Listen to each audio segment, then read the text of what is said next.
Hello dear students, welcome in ASC starter. आज मैं आपको क्लास 9 में जो टर्म सेकंड का प्रैक्टिस पेपर है उसको डिटेल में समझाने जा रहा हूँ। और ये जो वीडियो है ना, इंग्लिश मीडियम स्टूडेंट्स के लिए रहेगी। ठीक है, मैं पहले आपको क्लियर कर दूँ। और हिंदी मीडियम की वीडियो थोड़े टाइम बाद वो भी अपलोड की जाएगी आपके लिए। अच्छा, सबसे पहले मैं आपको ये बता दूं कि ये जो 9 क्लास का जो टर्म सेकंड का मैथ्स का जो पेपर है ना आपका, कैसे रहने वाला है। ये बिल्कुल सीबीएसई की गाइडेंस के अकॉर्डिंग ही रहेगा। और 2 आवर्स का रहेगा, सब्जेक्टिव होगा और 40 मार्क्स का रहेगा।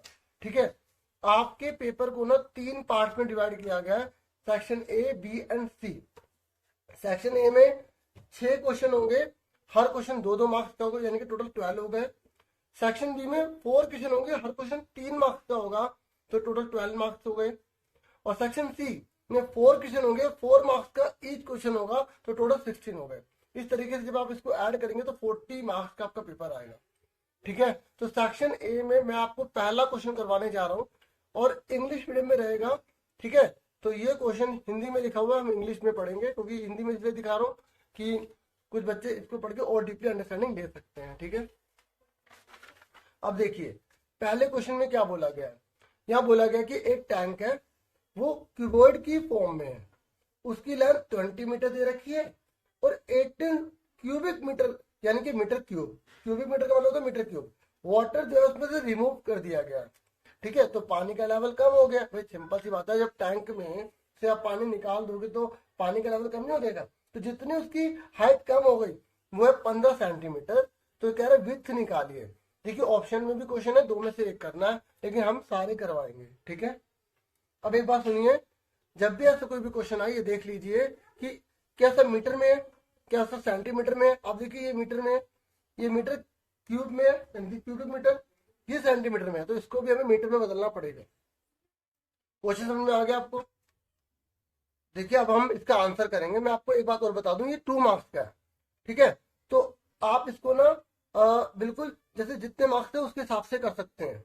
डिटेल में आपको बताने की जरूरत नहीं है, मैं आपको बताऊंगा आप कहाँ से कर सकते हैं। लेकिन क्योंकि हो सकता है क्वेश्चन आपको 4 मार्क्स में दे दे, तो फिर आपको थोड़ी सी डिटेल बतानी पड़ेगी ना, तो उस हिसाब से मैं आपको पूरा लिख के बता देता हूँ। देखो ध्यान से, सबसे पहले मैं दिया क्या है, यहाँ पे एक टैंक है ना, वो क्यूबॉइड फॉर्म में है, तो उसकी लेंथ दे रखी है 20 मीटर। तो आप लिखिए लेंथ कितनी है,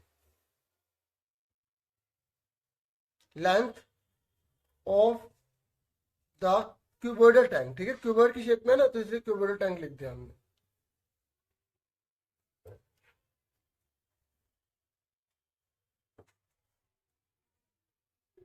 तो कितनी दे रखी है इसकी लेंथ, हमें 20 मीटर दे रखी है। ठीक है, ठीक है, अब आप आगे क्या लिखेंगे। देखो कितना पानी का लेवल कम हुआ है यहाँ पे, 15 सेंटीमीटर। तो ये क्या आ गई आपकी, ये आपकी आ गई हाइट हो गई है ना। ठीक है, तो हम क्या लिखेंगे, डिक्रीज इन वाटर लेवल, की पानी में कितनी कमी है वो लिख लेते पहले।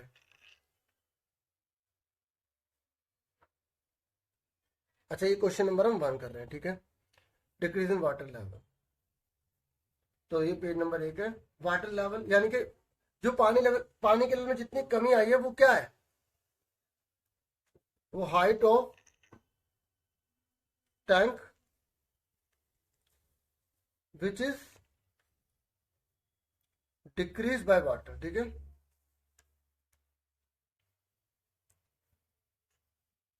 पानी के द्वारा जितनी कमी आई ना टैंक में, वो हाइट है। तो वो कितनी दे रखी है हमें, हमें दे रखी है 15 सेंटीमीटर दे रखी है। ठीक है, अब देखिए 15 सेंटीमीटर दे रखी है ना, तो इसको मीटर में कैसे बदलेंगे, अपॉन में 100 आ जाएगा। ठीक है, 100 क्यों आएगा, सेंटीमीटर को मीटर में बदलने के लिए 100 लिखते हैं। तो इस जीरो की जगह 5 आ गया, इस जीरो की जगह 1 आ गया, 1 की जगह पॉइंट लग गया, ये हमारा आंसर है। ठीक है, मतलब मीटर में बदलने वाला भी वैसे नहीं आया। अब हमने पूछा क्या है, the width of the tank, the width of the tank. ठीक है, तो कितनी दे रखी है हमें विथ ऑफ द टैंक, नहीं दे रखी, क्वेश्चन मार्क। क्लियर हो गया। अब हमें और क्या चीज दे रखी है, 18 क्यूबिक मीटर वाटर दे रखा है। तो ये हमें क्या दे रखा है, वॉल्यूम दे रखा है ना। तो हम क्या लिखेंगे, वॉल्यूम ऑफ रिमूव्ड वाटर।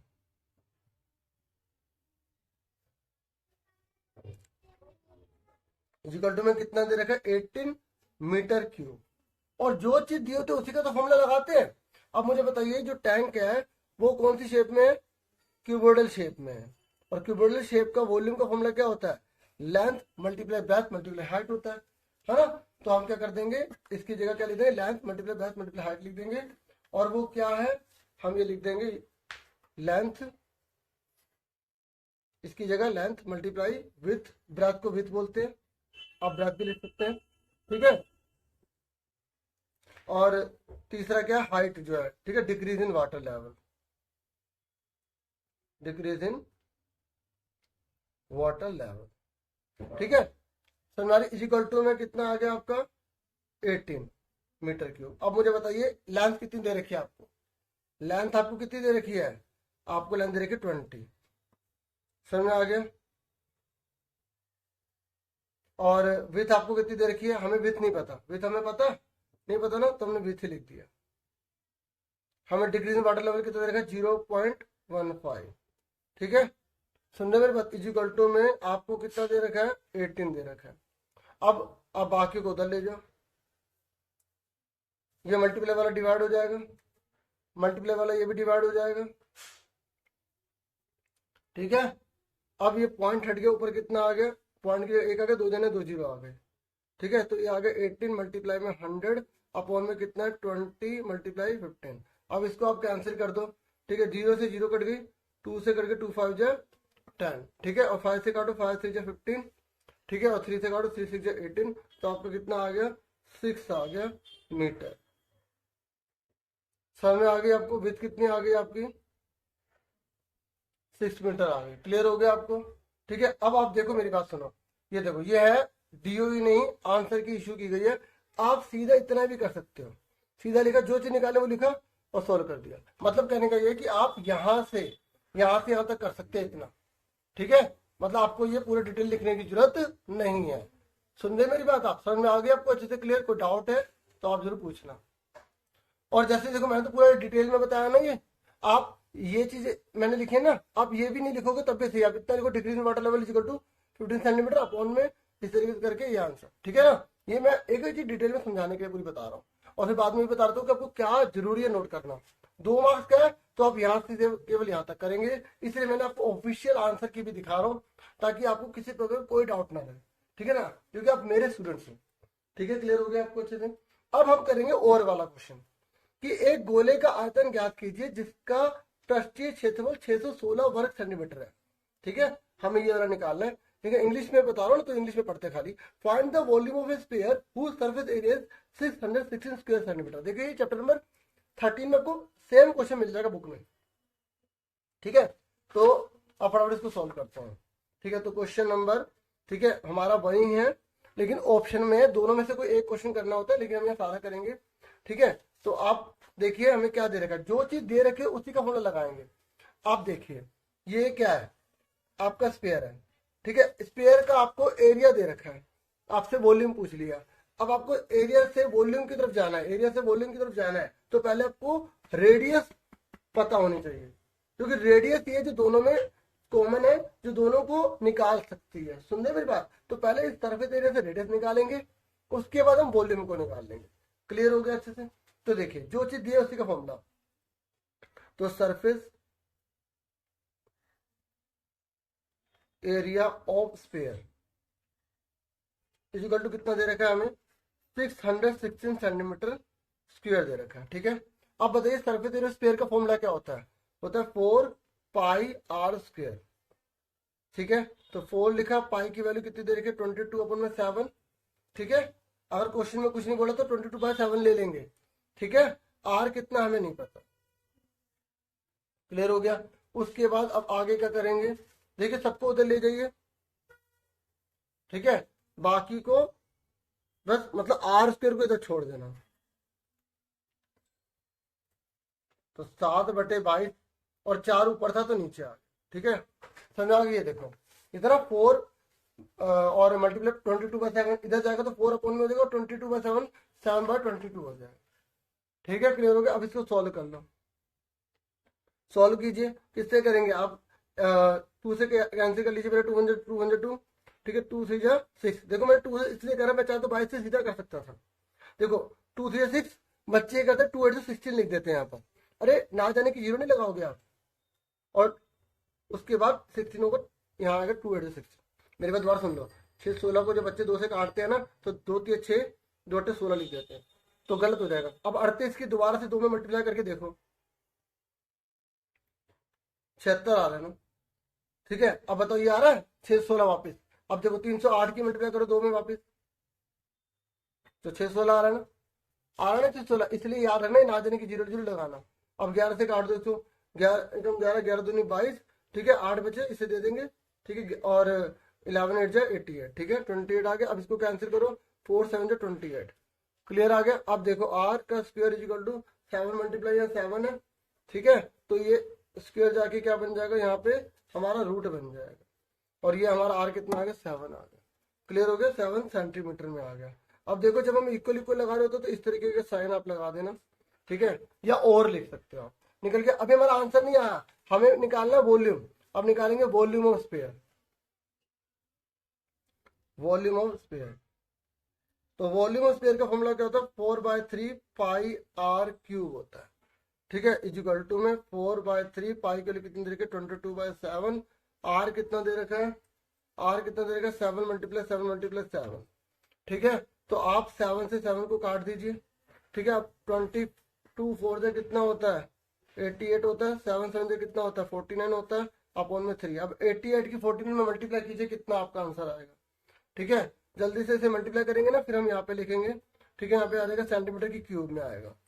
समझे मेरी बात आप ध्यान से, ठीक है, ठीक है। मल्टीप्लाई करोगे तो कितना आएगा 4 3 1 2, ठीक है, ये हमारा आ जाएगा। अब सुनो मेरी बात, देखो ये हमारी आंसर की है ना, इसमें आप देखेंगे ये लिखा है, आप कहेंगे सर आपका तो ये आ ही नहीं रहा है ना, तो आप देखिए इसको आप डिवाइड करके पॉइंट पे भी ला सकते हैं, नहीं तो इसको आप मिक्स फ्रैक्शन में बदलिए, ठीक है। किस में बदलिए, मिक्स फ्रैक्शन में। देखो मिक्स फ्रैक्शन में कैसे बदलते हैं, 3 1 जा 3, ठीक है, 1 रिमेनिंग बचे हैं, 3 कैरी कर लिया, ठीक है, और 3 4 जा कितना हो गया 12, 1, उसके बाद हमने यहाँ 1 लिखा, तो 3 3 जा 9, ठीक है, उसके बाद यहाँ 2 बचा, यहाँ लिखा 3 7 जा कितना होता है 21, और ये 1 बचा, ठीक है। हम इसे पॉइंट में नहीं ला रहे, पॉइंट में नहीं ला रहे, आंसर के अकॉर्डिंग। तो देखो ये 3 है, ये वाला जो 1 होता है ये कहाँ चला जाता है, ये वाला 1 यहाँ आ जाता है, और ये वाली जो अमाउंट होती है ये कहाँ चली जाती है, यहाँ चली जाती है, सेंटीमीटर क्यूब आ गया, ठीक है, क्लियर हो गया। तो ये देखो सेम आ रहा ना, क्लियर हो गया। मैं इसलिए आपको आंसर दिखा रहा हूँ, देखो इस तरीके से हमने करा, हमने कर दिया, ठीक है, समझ में आ गई, क्लियर हो गया, आपको अच्छे से आ गया, ठीक है, ओके। देखो अगले क्वेश्चन में बढ़ने से पहले मैं थोड़ा सा आपको टाइम लूंगा, कि हो सकता है किसी बच्चे को डाउट हो कि 6 16 को 2 से डिवाइड करो तो ना जाने की जीरो कैसे कह रहे हैं सर। देखो 2 3 जा 6 होता है, ना जाने की जीरो इससे छोटा हो जाता नहीं है, तो ना जाने की जीरो होता है 2 3 जा 6, और ये 18 16 हो गया, तो 2 8 से 16 हो गया। अगर इससे नहीं आ रहा तो ऐसे कर लो, देखो 2 3 जा 6, ये तो आपने बहुत बार किया होगा, ये 1 कैरी कर लिया, अभी छोटा नहीं हो गया, एक छोटा नहीं हो गया, ये छोटा हो गया ना, तो फिर हमने यहाँ ना जाने की जीरो लगानी होती है, 6 को दोबारा उतार लेते हैं एक और रकम को, क्योंकि जब हम डिवाइड करते हैं तो एक बार में एक ही रकम तो उतरती है, जब दूसरी रकम भी उतारनी होती है तो ना जाने की जीरो लगानी पड़ती है। 2 8 जा 16 हो गया, ठीक है, आ रहा ना 308, ठीक है, हो सकता है अब शायद किसी को क्लियर हो गया होगा, अगर किसी को ना आ रहा होगा अब हम फटाफट कर लेते हैं, क्वेश्चन नंबर 2 पर आ जाते हैं। हमारे एक क्वेश्चन में बहुत टाइम लग गया है ना, कोई बात नहीं। देखो x इक्वल टू -3 दे रखा है, x इक्वल टू हमें कितना दे रखा है -3 दे रखा है, ठीक है, और हमें बोला गया है कि आपको इस बहुपद की वैल्यू निकालनी है, ठीक है, इसकी वैल्यू निकालनी है, तो इसको हमने px ले लिया। सुन रहे मेरी बात, px कितना दे रखा है हमें 2x + 5, ठीक है, सुन रहे मेरी बात, सुन रहे हैं। अब उसके बाद क्या करेंगे, x इक्वल टू -3 पुटिंग, क्या लिख देंगे, putting x equal to -3 in first, इसको फर्स्ट नाम दे दो, ठीक है, और x की जगह क्या लिख दिया -3 लिख दिया, और x की जगह लिख दिया -3 5, तो 2 3 कितना होता है 6 5, तो -1 आ गया, ये हमारा आंसर है। क्लियर हो गया। आप सीधा, क्योंकि ये 2 मार्क्स में आप सीधा ऐसे भी कर देंगे तो आपको फुल मार्क्स मिलेंगे, सीधा डायरेक्ट पुट कर दिया, ठीक है। बाकी आप ऐसे करके दिखा दो ना क्या जा रहा है आपका। समझ में आ गया। देखो दूसरा क्वेश्चन कितना इजी था। अब तीसरा क्वेश्चन देखो। तो तीसरा क्वेश्चन है हमारा, तीसरा क्वेश्चन में आप ध्यान से देखिए, एक जोकर की कैप है, ठीक है, is in the shape of right circular cone, और राइट सर्कुलर कोन की शेप में बेस दे रखा है, रेडियस जो बेस है ना, बेस की रेडियस वो 7 सेंटीमीटर है, हाइट जो 24 है। कह रहे एरिया निकालिए, ठीक है, शीट का, तो 10 इस प्रकार की कैप बनाने में यूज होगा, ठीक है। तो मेरी बात ध्यान सुनिए, हमें यहाँ पर कोन बोला गया, राइट सर्कुलर कोन है, ठीक है, और हमें यहाँ की ये जो बेस है ना, बेस, इसकी जो रेडियस है वो हमें कितनी दे रखी है, 7 सेंटीमीटर दे रखी है, ठीक है। आर कितना दे रखा है, 7 सेंटीमीटर दे रखा है। हमें जो ये हाइट है ना, ये हाइट हमें दे रखी है 24 सेंटीमीटर दे रखी है। देखिए हमें इसका एरिया निकालना है। अब आप देखिए, जब हम शंकु की शेप में, कोन की शेप में बना रहे हैं, तो अब आप जो शीट लगाएंगे वो यहीं तो लगाएंगे, यहीं ये नीचे थोड़ी लगाएंगे। फिर अगर लगाएंगे तो फिर टोपी कैसे पहनेंगे आप, है ना। तो हमें CSC का फॉर्मूला लगाना पड़ेगा, क्योंकि आपको फॉर्मूला खुद पहचान में आना चाहिए कि फॉर्मूला अपने कौन सा लगाना है, ठीक है। और आपको अच्छे से पता होगा फॉर्मूला क्या होता है, पाई आर एल होता है। अब आपको फॉर्मूला पता है कि पाई आर एल होता है, तो एल हमें यहाँ दे नहीं रखी, तो हमें सबसे पहले एल निकालनी पड़ेगी। क्या निकालनी पड़ेगी, हमें स्लैंट हाइट निकालनी पड़ेगी, ठीक है। तो स्लैंट हाइट ऑफ कोन, ठीक है, हमें वो निकालनी पड़ेगी, ठीक है। हमने ब्रैकेट में एल लिख लिया। पता, अगर हम ऐसे लाइन लिख के ब्रैकेट में एल लिख देते हैं तो फिर हम उसे शॉर्ट में यूज कर सकते हैं। जैसे हमें यहाँ क्वेश्चन में क्या दे रखा है, रेडियस दे रखा है, तो डिटेल में लिख लो रेडियस ऑफ कोन, तो हमने ब्रैकेट में इसको आर लिख लिया। कितना दे रखा है हमें, 7 सेंटीमीटर दे रखा है, ठीक है। Height of cone H is equal to कितना दे रखा है हमें, 24 सेंटीमीटर। अब मुझे बताइए स्लैंट हाइट निकालने का फॉर्मूला क्या होता है, L square is equal to R square plus H square, होता है नहीं होता है। तो आर हमें कितना दे रखा है, 7 की पावर 2, एच हमें कितना दे रखा है, 24 की पावर 2। तो 7 के 7 में करेंगे 49 आएगा, 24 की 25 करेंगे कितना आ जाएगा हमारा, 576 आ जाएगा, 576। इन दोनों को आप जोड़ देंगे तो कितना आ जाएगा आपका, 625 आ जाएगा, ठीक है। ये स्क्वायर चल रहा है, और ये स्क्वायर जाके रूट बन जाएगा। क्या बन जाएगा, रूट बन जाएगा। और जब रूट बन जाएगा तो 625 का रूट क्या होता है, 25 सेंटीमीटर आ जाएगा। अब देखो रूट भी थोड़ा सा मैं बता देता हूँ, ठीक है। तो देखो 625 है ना, ऐसे आप प्राइम फैक्टर कर लो इसके, 5 × 5, 5 × 10, 5 × 25, 5 × 10, 5 × 25, 5 × 25, इस तरीके से। देखो 2 5 में से 1 5 बाहर आ गया, ठीक है, समझ में आ गई। तो 525 आ गया आंसर, एल निकल गया। अभी आंसर नहीं निकला मेरा, सेवन राइट निकल गया, ठीक है। अब क्या निकालेंगे, पहले एक शीट का निकालेंगे, मतलब एक शीट से जो कैप बनेगी ना उसका एरिया निकालेंगे, फिर ऐसे ही हम 10 से मल्टीप्लाई कर देंगे, 10 का निकल जाएगा। समझ में आ गई। क्योंकि हमें यहाँ पर देखो क्वेश्चन में बोला हुआ 10 टोपियों का निकालना, 10 कैप का निकालना, पहले एक का निकाल लो, ठीक है। तो हम क्या लिखेंगे, area of sheet required for a cap, ठीक है, फॉर अ कैप। तो एक कैप का कितना आएगा, फॉर्मूला लगेगा पाई आर एल लगेगा, ठीक है बच्चों। तो पाई आर एल लगेगा, तो पाई की वैल्यू होती है 22/7, आर की वैल्यू कितनी होती है हमारी, 7 होती है, एल की वैल्यू हमारी कितनी है, हमने 25 निकाली, ठीक है। आपके सामने 7 7 कर गया, तो 25 और 22 की मल्टीप्लाई करोगे तो कितना आ जाएगा हमारा, मल्टीप्लाई करेंगे तो 550 आ जाएगा, सेंटीमीटर की पावर 2 आ जाएगा, ठीक है। समझ में आ गई आपको, अच्छे से क्लियर हो गया, ठीक है। अब हमें कितने की निकालनी है, हमें 10 की निकालनी है, ठीक है। तो हम क्या लिखेंगे, area of sheet REQUIRED required for 10 such cap is equal to कितना का 10 मल्टीप्लाई में कितना कर देंगे, 550 से मल्टीप्लाई कर देंगे 550 से, तो हमारा कितना आएगा, 5500 आ जाएगा, सेंटीमीटर की पावर 2 आ जाएगा। क्लियर हो गया आपको, अच्छे से क्लियर हो गया, ठीक है। अब हम आ जाते हैं चौथे नंबर क्वेश्चन, ठीक है। अब देखो इसके आंसर भी आप देख लो, ये इस तरीके से हमने शॉर्ट में ऐसे करा हुआ, ठीक है। क्लियर हो गया आपको, ठीक है। इसलिए स्पेशली आपके लिए आंसर की भी मैंने निकाली थी, ठीक है, और उसकी प्रिंट आउट निकलवा के, ताकि आपको अच्छे से दिखा पाऊँ, ठीक है, समझ में आ रहा है आपको? आ रहा है ना? अब हम करेंगे फोर्थ क्वेश्चन करेंगे। ठीक है, फोर्थ देखिए, ये कह रहा है कि prove that a diagonal of a parallelogram divides it into two congruent triangles। ये आपके जो चैप्टर नंबर जो 8 है ना, उससे है ये। ठीक है, और आप 8.1 में देखेंगे, आपको मिल जाएगा। तो ये कह रहा है प्रूव करके दिखाइए जो पैरेललोग्राम है ना, वो एक जो डायगोनल है पैरेललोग्राम के अंदर, वो उसको दो कॉन्ग्रुएंट ट्रायंगल में डिवाइड कर देती है। कहने का मतलब क्या है, तो मैं आपको बताता हूँ। मतलब आपने पहले पैरेललोग्राम बनाया, तो कह रहा है कि अगर हमें डायगोनल डालेंगे तो ये दोनों कॉन्ग्रुएंट होंगे। कॉन्ग्रुएंट का मतलब पता ना क्या होता है, तीन चीजें बराबर होंगी। अब देखिए, अगर पैरेललोग्राम हम बनाते हैं और हमने डायगोनल ड्रॉ कर दी, तो इसमें तीन चीजें बराबर नहीं है। एक तो ये कॉमन हो गया, अगर ये लाइन ना होती, दो ट्राइंगल ना होते, है ना। और क्या चीज है, देखो ये क्या है, जेड नहीं बन रहा, ये क्या है, जेड नहीं बन रहा, बन रहा ना Z, alternate interior angle, alternate interior angle, ये देखो बन रहा ना, बन रहा जेड, ऐसे ये बन रहा है। ठीक है, और ये देखो, यूं देखो, बन रहा नहीं बन रहा, बन रहा है। तो होगी ना तीन चीजें। आप ऐसे भी कर सकते हो, ये साइड इसके बराबर है, पैरेललोग्राम में अपोजिट साइड बराबर होती है ना, ये साइड इसके बराबर है, और ये क्या है, कॉमन है। तो आप किसी भी तरीके से कर सकते हो, बस आपको रूल से लिखना है।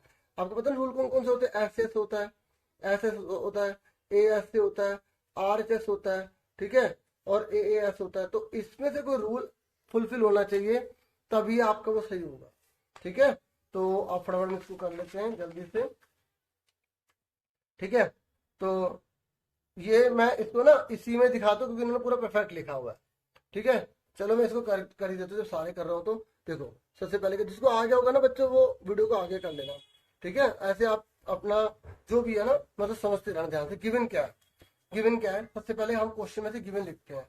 तो हमें गिवन क्या दे रखा है, इसे बोला कि a diagram of a parallelogram, ये हमें गिवन है। ठीक है, ये जो हमें गिवन है, तो हमें जो गिवन है वो लिख देंगे। क्या लिखेंगे, a parallelogram, P A R A parallel, फिर ई डबल एल ओ, ठीक है, मतलब समझ गए ना आप, parallelogram A B C D, हमने नाम दे दिया ए बी सी डी। ठीक है, अब parallelogram A B C D and हमें दे रखा बी डी, क्योंकि हमें बोला ना क्वेश्चन में बी डी डायगोनल दे रखी है ना, B D is its diagonal. तो आप फिगर जरूर बनाएं, क्योंकि आपने इसमें अगर फिगर नहीं बनाई ना, तो आपको मार्क्स नहीं मिलेंगे। ठीक है, नो फिगर नो मार्क्स। अब देखो, मैं तो यहाँ पे हैंड से बना रहा हूँ, आप आराम से स्केल से बना लेना। ठीक है, समझ में आ गया आपको? इसलिए मैं आपको ये आंसर की भी दिखा देता हूँ। ठीक है, ताकि आपको किसी प्रकार की प्रॉब्लम ना आए। क्लियर हो गया यहाँ तक? सबसे पहले गिवन लिखते हैं। मैंने बहुत सारी वीडियोस बना रखी है चैप्टर्स वाइज। ठीक है, आप उन्हें देखकर बेनिफिट ले सकते हैं। ठीक है, टू प्रूव क्या है, टू प्रूव क्या करना है हमें, हमें क्वेश्चन में क्या बोला है, क्या प्रूव करना है हमें, कि ये कॉन्ग्रुएंट हो गया। तो कॉन्ग्रुएंट के लिए क्या लिखना पड़ता है, हमने जैसे ट्रायंगल लिया A B D, A B D, तो ये होता है कॉन्ग्रुएंट का सिंबल ए बी डी। देखो यहां से ले रहा हूं ना ए बी डी, तो मुझे कैसे लेना पड़ेगा, यहाँ पे सी डी बी लेना पड़ेगा, सी डी बी। देखो ए डी, देखो ए बी डी ले रहा हूँ। देखो मैं यहाँ से डायगोनल की तरफ जा रहा हूँ, यहाँ से डायगोनल की तरफ जा रहा हूँ, तो यहाँ से मैं डायगोनल की तरफ गया, इस तरीके से चला गया। ठीक है, सी डी बी होगा। समझ में आ गई? तो ये हमने लिख लिया टू प्रूफ। उसके प्रूफ में आ जाओ। अब कोई बच्चे करें कि सर अगर मैंने इसको आगे पीछे लिख लिया, देखो टीचर कई बार इग्नोर कर देते हैं, लेकिन कोशिश करो कि आप सेम पैटर्न लो, इधर से जैसा स्टाइल ले रहे हो ना, वैसे उधर से वो स्टाइल लो। ठीक है, अब प्रूफ में आ जाओ। तो प्रूफ में आपको कॉन्वर्ट करना है, तो तीन चीजें बराबर बतानी है आपको। तो in triangle A B D and triangle C D B, अब इसमें तीन चीजें बराबर बता दीजिए। आप कोई सी भी तीन बता सकते हैं। जैसे देखो, ये वाली साइड इसके बराबर है, हाँ या ना, तो ए बी बराबर किसके है, सी डी। देखो ए बी बराबर है सी डी के। देखो हम इसलिए स्टाइल से लिखते हैं, देखो अगर शुरू की ले रहे हैं तो इसमें भी शुरू की दो होंगी, ए बी बराबर सी डी है ना, इसलिए लिखते हैं इस स्टाइल, इस तरीके से। ठीक है, तो क्या बोलेंगे, क्यों है ये, अपोजिट साइड्स ऑफ पैरेललोग्राम। देखो शॉर्ट में पैरेललोग्राम को ऐसे लिखा जाता है। समझ में आ गई? और बताइए और कौन साइड है, डी ए। देखो इस वाले ट्राइंगल में डी ए, ठीक है, किसके बराबर होगा, इस वाले ट्राइंगल में बी सी के। देखो डी ए बी सी, देखो सेम सेम ले रहे हैं ना, इसलिए ट्राइंगल ऐसे सोच के लेने पड़ते हैं। ठीक है, तो यहाँ पर भी क्या लिखेंगे, ये सेम लिख देंगे,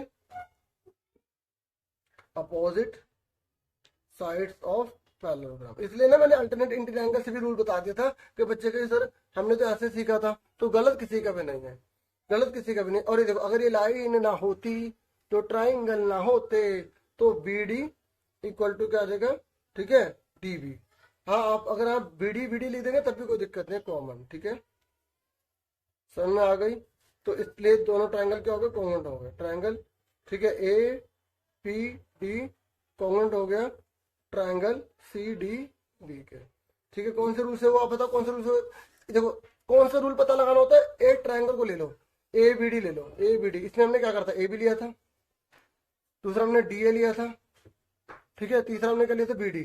तो ये तीनों के तीनों क्या है, साइड है, तो कौन से रूल से हो गया, एस एस एस रूल, ठीक है। तो यहाँ पे लास्ट में लिख देंगे हैंस प्रूव्ड, ठीक है। पेपर में भी इस तरीके से करना आप, ठीक है, समझ में आ जाए। और यहाँ पर आप देखो इस तरीके से ये भी यहाँ पे वैसे ही किया गया, इसे मैं सोच रहा था कि इसी में आपको समझा दूं, फिर मैंने करके दिखा दी, मैंने कहा इतने कर रहे तो और सही, ठीक है। अब नेक्स्ट क्वेश्चन देखते हैं, अब हम कर लेते हैं पांचवा क्वेश्चन, ठीक है। तो ये हमारा हो गया ना फोर्थ, अब हम देखते हैं पांचवा क्वेश्चन। तो पांचवें क्वेश्चन में कह रहा है कि आपको बी सी डी की वैल्यू निकालनी है, बी सी डी, ये देखो ये पूरा डार्क कर रखा है ना। तो इसको निकालने से पहले थोड़ा सा मैं आपको बता दूं, देखिए सर्कल होता है, ठीक है, क्या होता है सर्कल, ये सेंटर होता है। ये मैंने 2 पॉइंट ले लिए, सर्कल के किसी भी पॉइंट पर, मतलब जो सर्कमफ्रेंस होती है ना, कहीं पर भी 2 पॉइंट ले लो, इसको मिला दो, तो इसको क्या बोलते हैं, कोड बोलते हैं ना। और इस कोड से सर्कल के इन 2 पॉइंट के अलावा किसी पॉइंट को ले लो, ये पॉइंट ले लिया, एक ये पॉइंट ले लिया, ठीक है, इसको मिलाओ ऐसे, और एक हमने ये ले लिया ऐसे, ठीक है। ये यहाँ कोने पे टच करने चाहिए, तो ये वाले दोनों एंगल बराबर होते हैं बच्चे, इसे बोलते हैं एंगल इन सेम सेगमेंट। क्या बोलते हैं, एंगल इन सेम सेगमेंट बोलते हैं, चांद चैप्टर है ना उसमें, ठीक है, समझ में आ गया। इसे क्या बोलते हैं, एंगल इन सेम सेगमेंट। इसका मतलब क्या हुआ, अगर ये 30 का तो ये भी कितने का होगा, यहाँ तक के लाका 30 का होगा, ठीक है, समझ में आ गई आपको। अब आगे सुनो, ध्यान से सुनो, देखो और एक बात और सुन लो, ये सर्कल है, ठीक है, और ये हमने क्या करा, ट्रायंगल बनाया, और एक ट्रायंगल के एंगल का टोटल कितना होता है, कितना होता है, 180 होता है ना। अब आप ध्यान सुनो, ये मुझे 70 दे रखा है, ये मुझे 30 दे रखा है, तो ये कितने का होगा बताओ, कितने का होगा, हाँ 80 का, वेरी गुड, ठीक है, समझ में आ गया। तो यही चीज तो इसमें है, ध्यान से देखो, क्योंकि एग्जाम में ना जब फिगर आती है ना तो बहुत सी चीज के अंदर कंबाइंड होती है, आपको सेपरेट करना आना चाहिए, सेपरेट करना आ गया तो क्वेश्चन आराम से कर लोगे। ध्यान से देखिए, ये 30 तो 30 हो गया, ये 70 दे रखा, हमसे बोला गया था बीसीडी निकालो, तो कितने का हो गया, कितने का हो गया, 80 का हो गया ना। तो अब आप इसे लिखेंगे क्या, देखिए क्वेश्चन नंबर जो है हमारा ये है 5वां, ठीक है, क्वेश्चन नंबर 5वां है, उसका आंसर है। तो आप ध्यान से देखिए, आप क्या लिखेंगे, जो बी ए सी बराबर होगा बी डी सी के, बी ए सी बराबर होगा बी डी सी के एंगल इन सेम सेगमेंट, ठीक है, बी ए सी बराबर होगा बी डी सी के। आप बी डी सी पहले लिखो या बी ए सी लिखो, आपकी मर्जी है, हाँ या ना, समझ आ गया, क्यों बराबर है, दोनों सेम सेगमेंट पे है, इक्वल टू कितना आ गया, 30 डिग्री आ गया, समझ आ गया। क्यों आएगा बताओ, क्यों आएगा, क्या लिखोगे अब reason, angle in same segment, ठीक है, समझ में आ गया आपको। उसके बाद आपको क्या करना है, एक ट्राइंगल के एंगल का टोटल कितना होता है, 180 डिग्री होता है। अब लिखेंगे इन ट्राइंगल, इन ट्राइंगल कौन सा ट्राइंगल ले रहे हैं हम बच्चों, डी बी सी, ठीक है, in triangle D B C. अब इसमें 3 चीजें कौन कौन सी हैं, एक है डी बी सी, ठीक है, दूसरा कौन सा है बी डी सी, ठीक है, और तीसरा कौन सा है आपका बी सी डी, और तीनों को मिला के कितना आएगा, 180 डिग्री आएगा। क्यों आएगा, क्यों आएगा, एंगल सम प्रॉपर्टी, क्या लिख देंगे, क्योंकि एंगल सम प्रॉपर्टी, मतलब त्रिभुज के तीनों कोणों का योग 180 डिग्री होता है, एंगल सम प्रॉपर्टी। क्लियर हो गया आपको, समझ में आ गई, ठीक है। उसके बाद अब आगे क्या करोगे आप, अब मुझे बताइए डीबीसी कितना है आपका, ये जो डी, देखो डी बी सी कितना है आपका, 70 डिग्री है, यहाँ लिख देंगे 70 डिग्री, ठीक है। उसके बाद आप लिखा बी डी सी, तो बी डी सी कितना निकाला आपने, 30 डिग्री निकाला, 30 डिग्री लिख दिया। ठीक है, आपको निकालना क्या था, बी सी डी निकालना था, तो बी सी डी की जगह हमने बी सी डी लिख दिया। कोई भी आगे पीछे लिख सकते हो, कुछ भी मतलब सही होना चाहिए। तो B C D is equal to 180 degree, 70 और 30 कितने होगा 100, और B C D is equal to 180 में से 100 के बचे 80 डिग्री। समझ में आ गया आपको? बोलो आसान था या मुश्किल था? जल्दी बताइए, आसान था या मुश्किल था? आसान था ना। और जब इक्वल इक्वल चल रहा होता है तो मैंने आपको बताया था इस तरीके से आपको ये डालते रहना। ठीक है, अब आप इसका आंसर देख लो ऑफिशियल वाला, हालांकि पहले ही आपने देख लिया होगा, है ना। चलो अब आ जाओ नेक्स्ट क्वेश्चन पर। इसका और वाला क्वेश्चन है, क्वेश्चन नंबर 5 का ही और वाला है। ठीक है, तो इसने क्या बोला, इसने बोला है कि प्रूव करके दिखाइए that equal course of a circle, एक ही सर्कल में जो इक्वल कोर्स है तो उनके ऊपर जो बनने वाला जो एंगल होगा ना सेंटर से, वो इक्वल होगा। कंसेप्ट समझ लो, क्योंकि ये देखो ये ना थ्योरम है 10.1, आप देख लेना बुक का क्वेश्चन है। क्या कह रहा है, एक सर्कल बनाओ, एक सर्कल में दो इक्वल कोड ले लो, एक मैंने यहां ले ली, एक मैंने यहां ले ली। हो सकता है किसी बच्चे ने ऐसे ऐसे ले ली हो, कैसे मर्जी लो ले ली, दोनों इक्वल होनी चाहिए। सुनने मेरी बात, आपको रेफरेंस बनाना बिल्कुल मेजर करने की जरूरत नहीं है, क्योंकि मेन आपका अंडरस्टैंडिंग देखी जाएगी। ठीक है, आपने सेंटर ले लिया, तो ये कह रहा है कि अगर इक्वल कोड है तो इनसे जो एंगल बन रहा है, ये सेंटर पे ये वाला एंगल बन रहा है ना एक, और इस वाली कोड से ये वाला एंगल बन रहा है, तो कह रहा है प्रूव करके देखो ये दोनों बराबर होंगे। तो बराबर करने के लिए सिंप्लिसिटी यूज करेंगे, और सिंप्लिसिटी के लिए हमें पहले कॉमन करना पड़ेगा, और कॉमन करने के लिए हमें तीन चीजें बराबर बतानी पड़ेंगी, और तीन चीजें बराबर बताने के लिए हमें दिखानी पड़ेगी वो तीन चीजें कौन सी बराबर है, और वो कौन सी बराबर है, ये इसके बराबर है, ये भी रेडियस है, ये भी रेडियस है। एक ही सर्कल की रेडियस बराबर होती है ना, बराबर होती है ना, और ये भी रेडियस है, ये भी रेडियस है, एक ही सर्कल की रेडियस है। और तीसरी चीज तो मैं दे रखी है, ये इसके बराबर है, हाँ या ना। तो कौन से रूल से हो गया, ये क्या है साइड, ये क्या है साइड। मैंने कहा था जब कॉमन पता लगाने के लिए एक ही ट्रायंगल का यूज करते हैं, तो ये भी क्या साइड, तो कौन से रूल से हुआ, एस एस एस से कॉमन हो गया। और जब तीन चीजें कॉमन हो गई तो ये दोनों बराबर होंगे सीपीसीटी से। ठीक है, तो ये हमने आंसर की मैं आपको दिखा देता हूँ। देखो ये गिवन हो गया, सबसे पहले क्वेश्चन में से लिखा, फिर टू प्रूफ हमें क्या करना है, ये दोनों एंगल बराबर होंगे, कंस्ट्रक्शन हमने क्या कर लिया, इन सबको ज्वाइन कर दिया। ठीक है, उसके बाद देखो हमने तीन चीजें बराबर बता दी, और ये हमारा कॉमन होगा, सीपीसीटी से आंसर आ गया।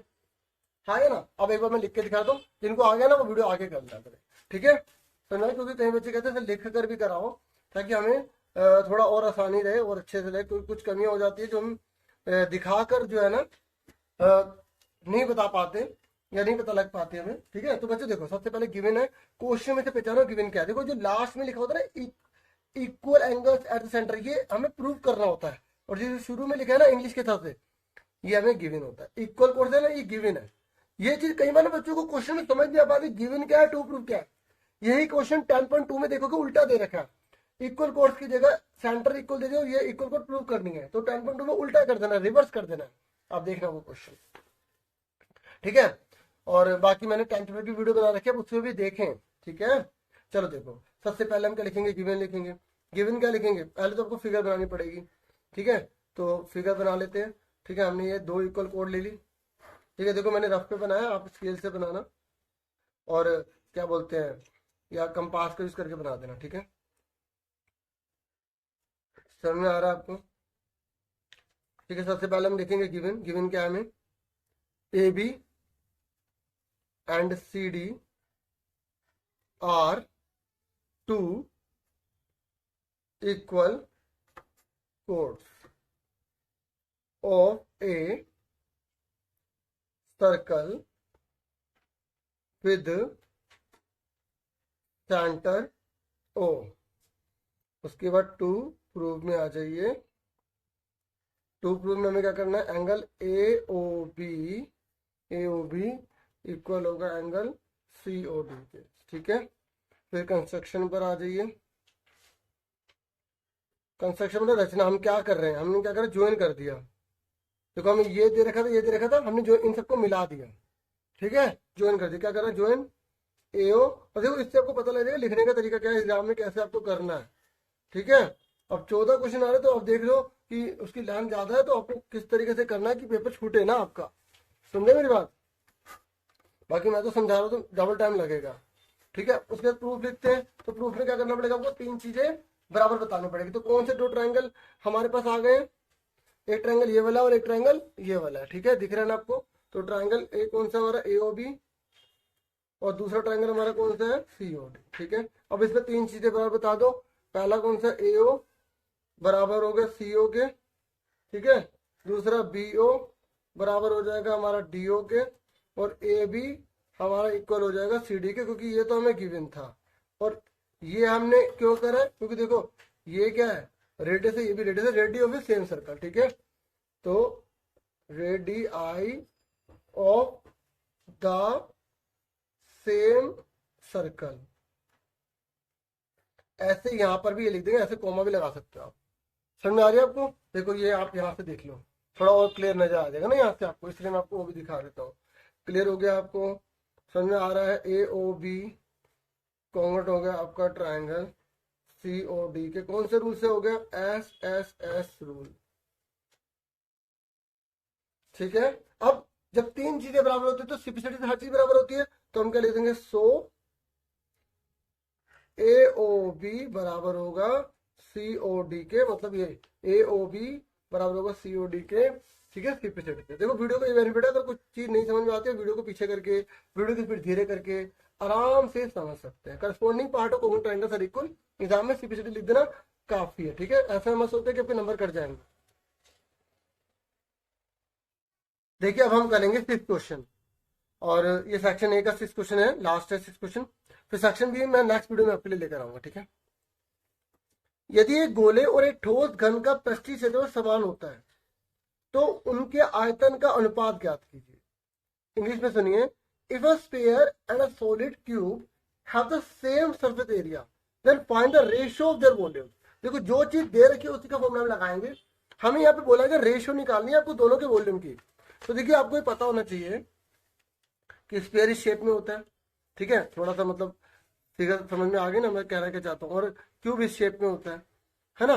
तो ये कह रहा है कि दोनों का सरफेस एरिया अगर बराबर होगा तो दोनों के वॉल्यूम की रेशियो कितनी होगी, ठीक है। दोनों का जो वॉल्यूम है ना, देखो एरिया पता ना क्या होता है, एरिया जैसे मान लो मुझे इस बॉल पे पेंट लगाना तो मैं बाहर पर लगाऊंगा, पूरा भरूंगा थोड़ी। और वॉल्यूम मतलब इसके अंदर कितना चीज भर सकता है, फिलिंग की जब बात आती है वॉल्यूम होता है। तो हमें जो बोला उसके अकॉर्डिंग करेंगे। हमें बोला है क्या कि स्फीयर और सॉलिड दोनों का सरफेस एरिया इक्वल है, तो इससे हम दोनों की क्या करेंगे, जो रेडियस जो साइड है ना उसकी रेशियो निकाल लेंगे, फिर उसकी मदद से हम वॉल्यूम की रेशियो निकाल लेंगे दोनों की, ठीक है। समझ में आ गई। अगर अभी भी क्लियर नहीं हो ना, जब क्वेश्चन करेंगे तो आपको अच्छे से क्लियर हो जाएगा। सबसे पहले हमें गिवन क्या है, क्वेश्चन नंबर 6 है, हमें गिवन क्या है, गिवन क्या दे रखा है बच्चों, हमें दे रखा है सरफेस एरिया ऑफ स्फीयर, ठीक है, इक्वल है सरफेस एरिया ऑफ क्यूब, ठीक है। तो सरफेस एरिया ऑफ स्फीयर कितना दे रखा है, 4πr², ठीक है।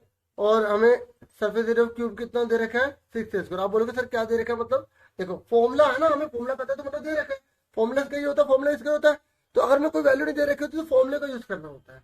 एक बात और सुन लो, जब हमें वैल्यू नहीं दी होती तो हमें पाई को भी नहीं खोलना होता, समझ आ गई।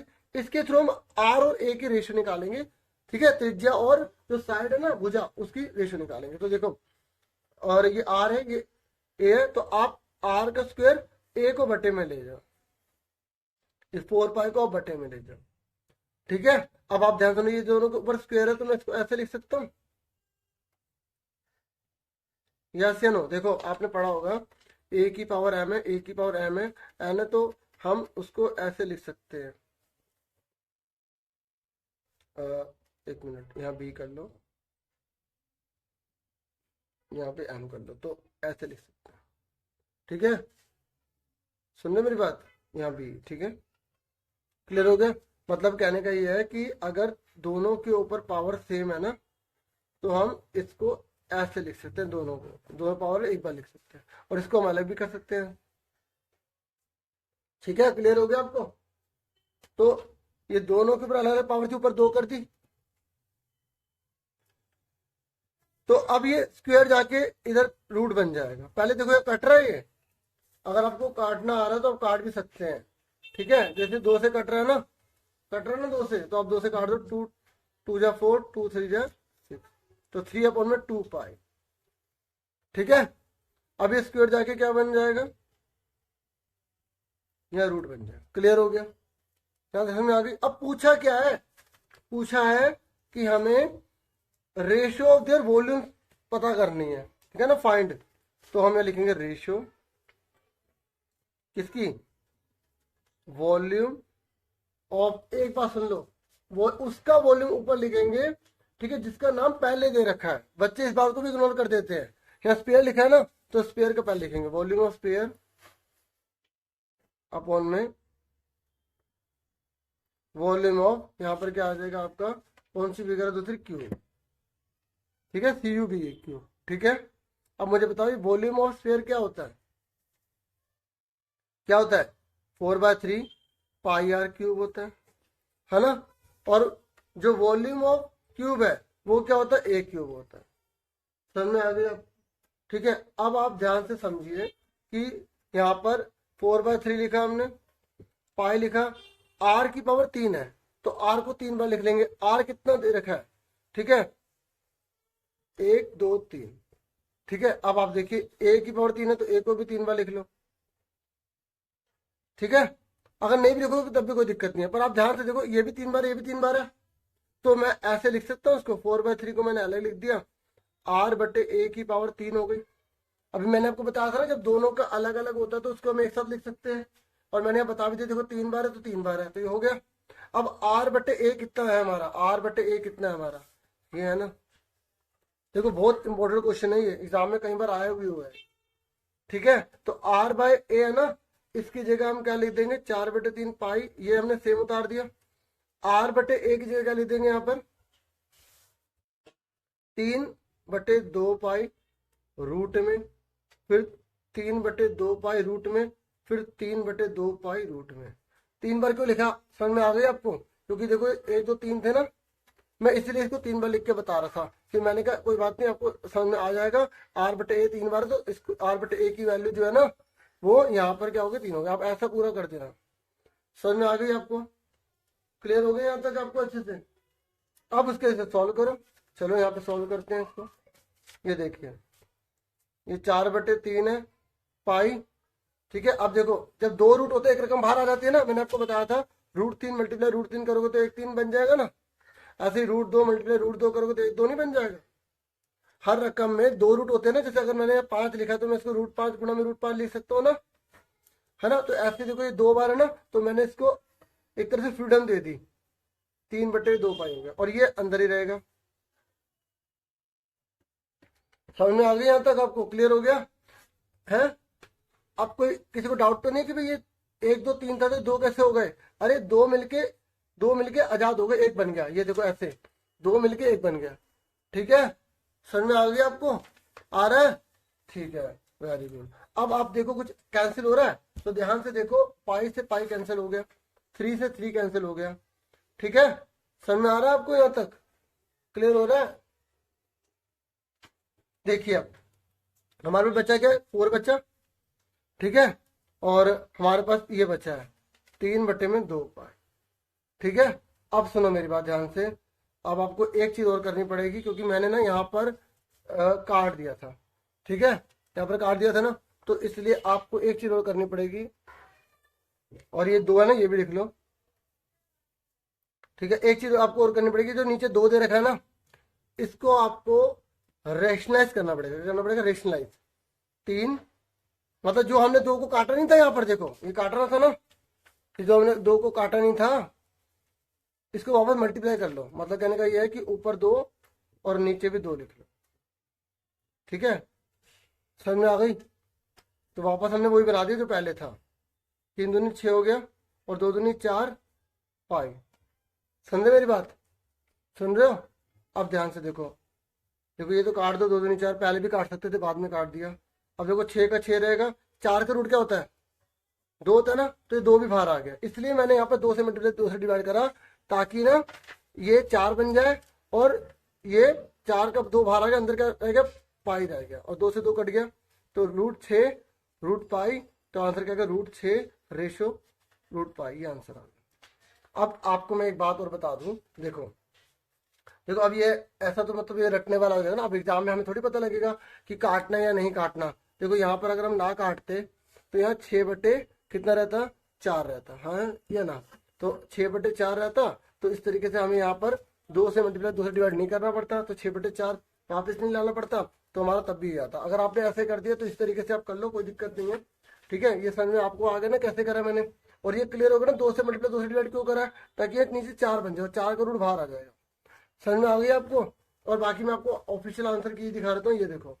तो इन्होंने भी यही करा, देखो ये r/a करा, 6/4 पाई कर दिया, इसको काटा नहीं इन्होंने, और काटा नहीं तो उसके बाद इन्होंने इस फॉर्म में लिख दिया, और r/a को 6/4 पाई के रूट में लिख लिया 3, तो इसको 3 बार लिखेंगे तो एक बार आजाद हो जाएगा, एक बार नहीं हो पाएगा, फिर सारा काट देंगे और 4 का रूट बाहर आ जाएगा, कट जाएगा। इन्होंने शॉर्ट में कर दिया, और बाकी मैंने पूरा आपको एक्सप्लेन करके समझा दिया। ठीक है, अच्छा सुनो मेरी बात, मैं ना वैसे तो मैंने करवा दिया है, मैं इसको आपको शॉर्ट में ना बता दो, अगर मैं ना काटता तो उसका आंसर क्या होता। ठीक है, अगर मैं ना काटता तो उसका आंसर क्या होता है मैं आपको वो भी बता देता हूँ। ठीक है, ताकि आपको बिल्कुल डाउट क्लियर ना हो।